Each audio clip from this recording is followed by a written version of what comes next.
Welcome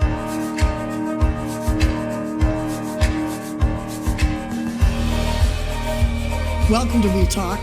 This is a show for and about the women shaping our culture across entrepreneurship and tech, government, arts, and entertainment.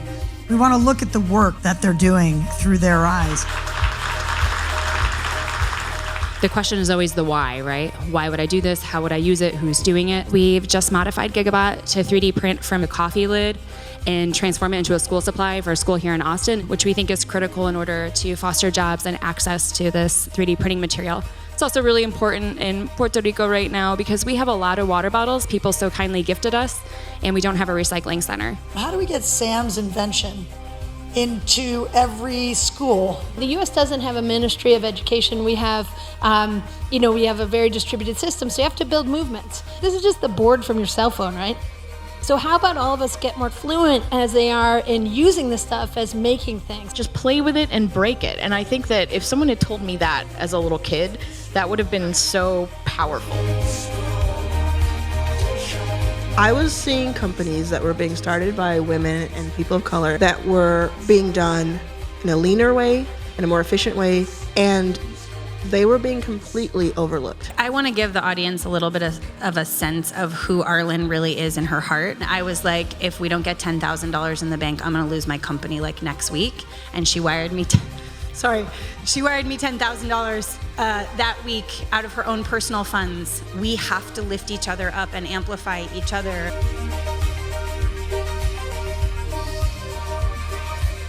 I just really wanted to control what sexuality was all about. And that journey took me into the adult industry. I meet men and women with broken wings that come from the sexual industry, and I help them along the way. And I show them other avenues on how to express themselves.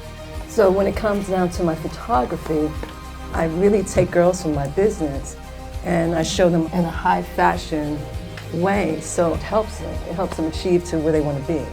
It's a beautiful thing. We are all obligated as people who influence the direction of this society, because we all do, to change these conditions so that every young girl and every woman has options in life and can find her own path for what gifts she has to bring to the world. I learned about Eva's work, High Fashion Tales, her taking animals that are homeless and otherwise stray or abandoned and putting them into high fashion, high art scenarios. We used a lot of rescues because shelters euthanize pretty quickly, and I wanted to make sure the animals had a chance. And they spent the day with us, and it actually really socialized them, so it helped them get adopted even quicker. If we're filming, is he more likely to fall?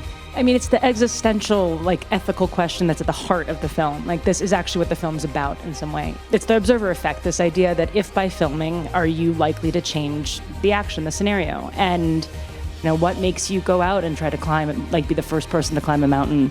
What drives you? The needs of the film could never trump the needs of the subject.